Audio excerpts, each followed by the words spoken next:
Kapag pinili mo ang pagiging tindera, ang kapalit nito ay 24 oras na pagtatrabaho. Compare sa pagtatrabaho sa isang opisina, 8 to 5 lang ang magiging trabaho mo. Afternoon, pwede ka na umuwi.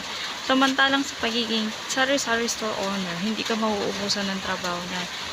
First thing first in the morning, magbubukas ka ng tindahan, ilalabas mo yung mga paninda sa labas, ayusin, magwawalis ng harapan, maglilinis ng harapan, para maging presentable sa customer na. After that, sa loob naman, meron ka ding mga task na kailangan gawin. Like, inventory, titingnan ko ang ubos na ba yung mga stock natin, like mantika, magugupit ng mga kape, mag-a-arrange ng mga nagtakal tayo ng mantika, isa sa mga fast moving na item sa tindahan.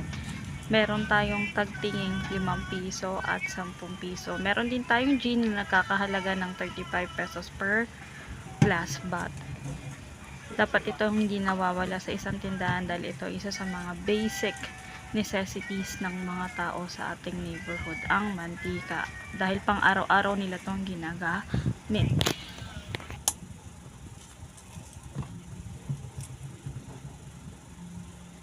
In the afternoon naman, ang ginagawa ko, I have 3 session to 4 session tutorial.